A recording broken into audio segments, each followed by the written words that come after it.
জুলাই গণঅভ্যুত্থান চলাকালে মানবতা বিরোধী অপরাধের মামলায় তৎকালীন আইনমন্ত্রী জনাব আনিসুল হক এবং তৎকালীন প্রধানমন্ত্রীর উপদেষ্টা জনাব সালমান এফ রহমান সাহেবের মামলায় দুজন সাক্ষীর সাক্ষ্য গ্রহণ সমাপ্ত হয়েছে। দুজন সাক্ষী ছিলেন মোহাম্মদ ইমরান হোসেন এবং মোহাম্মদ কামাল হাওলাদার। মোহাম্মদ ইমরান হোসেন তিনি 19 জুলাই গণঅভ্যুত্থান চলাকালে মিরপুর 10 নম্বরে আওয়ামী লীগের এবং পুলিশের গুলিতে তার ডান পা হারিয়েছেন। প্রায় 40 দিন উনি চিকিৎসাধীন ছিলেন, তারপরে তার পা কেটে ফেলতে হয়েছে। নোভা এলইডি টিভি, ঝকঝকে ছবি, নিখুঁত শব্দ, 5 বছরের ওয়ারেন্টি। নোভা মানে সঠিক মান, নিশ্চিত সেবা। প্রথম থেকেই তার পা কেটে ফেলার জন্য 5ই আগস্টের আগে ডাক্তাররা তাকে চাপ দিয়েছিল, কিন্তু সে অনেক অনুরোধ করে তার পাটা বাঁচানোর চেষ্টা করেছে, কিন্তু অবশেষে প্রায় 40 দিন পর তার পা কেটে ফেলতে বাধ্য হয়েছেন। তিনি বর্ণনা করেছেন যে কি বিভীষিকাময় পরিস্থিতি হয়েছিল 19 জুলাই মিরপুর 10 নম্বরে। তিনি একটি ছোট্ট চাকরি করেন মিরপুর 11 নম্বরে। সেই চাকরির সুবাদে তিনি গিয়েছিলেন ওই দিন, এবং ফেরার পথে তিনি আন্দোলনকারীদের আশ্রয় নিয়েছিলেন। ছাত্ররা মিছিল করে এই জায়গা থেকে আসছিল, উনি ওই ছাত্রদের ভেতরে ঢুকে পড়েছিলেন যেন পুলিশের গুলি না লাগে। কিন্তু যখনই উনি মিরপুর 10 নম্বরে এসে পৌঁছলেন, ঠিক তখন স্থানীয় আওয়ামী লীগের এবং পুলিশের ছোড়া একটি গুলি ওনার পায়ে লাগে এবং পরবর্তীতে ওনার পা কেটে ফেলতে হয়েছে। উনি আজকে ট্রাইব্যুনালে এসে সাক্ষ্য দিয়েছেন। কোর্ট দেখেছে যে ওনার একটি পা নেই। আরেকজন সাক্ষী সাক্ষ্য দিয়েছেন, ওনার নাম মোহাম্মদ কামাল হাওলাদার। তিনি ঢাকাতে কাজ করেন প্রায় 40 বছরের উপরে। তিনি স্থানীয় আওয়ামী লীগের সকলকেই চেনেন, যেহেতু 40 বছর উনি মিরপুর 10 নম্বরেই থাকেন। তিনি বলেছেন যে সেখানে আওয়ামী লীগের নেতৃবৃন্দরা সরাসরি অস্ত্র হাতে নিয়ে ছাত্র জনতার উপরে গুলি করেছে। কার হাতে কি অস্ত্র ছিল উনি সেটাও বর্ণনা করেছেন ট্রাইব্যুনালে। উনি সেদিন অর্থাৎ 20 জুলাই মিরপুর 10 নম্বর এসেছিলেন কাঁচা বাজার করার জন্য ওনার বড় ছেলে সিফাতকে নিয়ে। সিফাত একাদশ শ্রেণীর ছাত্র ছিল তখন।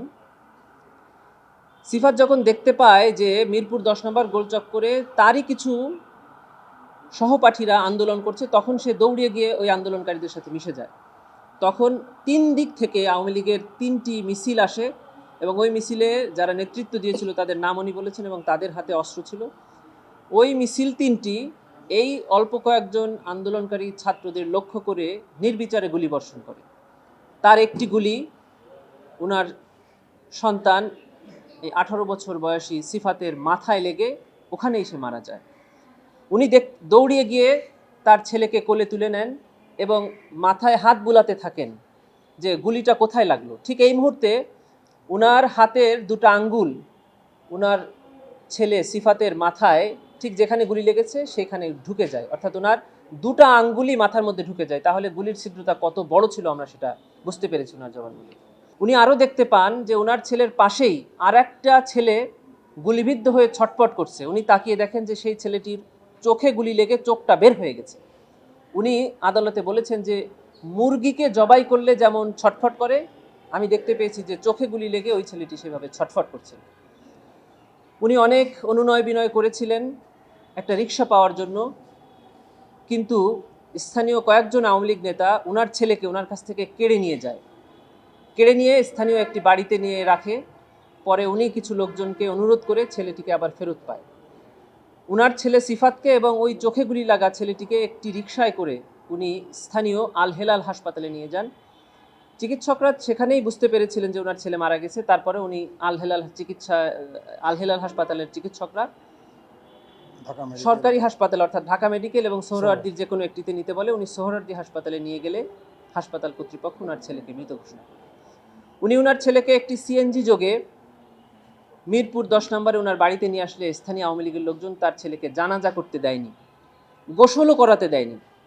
তখন উনি যে ছোট চাকরি করেন একজনের বাসায়, তিনি একজন বিচারক, তিনি একটি অ্যাম্বুলেন্স জোগাড় করে দেয় এবং ওই অ্যাম্বুলেন্সে করে ওই ছেলেকে ওই রক্তাক্ত অবস্থায় গোসল না করা অবস্থায় মাদারীপুরে ওনার গ্রামের বাড়িতে নিয়ে যায়। সেখানে গোসল হয়, দাফন হয়, কবরস্থ হয়। উনি সর্বশেষ বলেছেন যে আমার এই সন্তান সহ বাংলাদেশে যে শত শত নিরীহ ছাত্র জনতাকে হত্যা করা হয়েছে তার জন্য দায়ী তৎকালীন প্রধানমন্ত্রী শেখ হাসিনা, তৎকালীন আওয়ামী লীগ এবং সরকারের ঊর্ধ্বতন নেতৃবৃন্দ। তার মধ্যে বলেছেন স্বরাষ্ট্রমন্ত্রী আসাদুজ্জামান খান কামাল, বলেছেন ওবায়দুল কাদের সাহেবের নাম। অন্যতমভাবে ওনারা বলেছেন যে তৎকালীন সরকারের প্রধানমন্ত্রীর উপদেষ্টা জনাব সালমান এফ রহমান এবং আইনমন্ত্রী আনিসুল হক।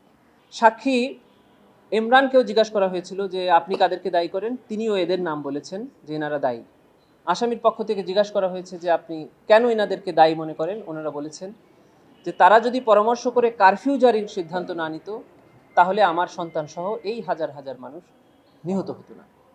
এবং ওনারা বলেছেন যে আমরা মোবাইল ফোনে, ইন্টারনেটে তাদের সম্পৃক্ততার কথা শুনেছি, তাদের কথোপকথন শুনেছি।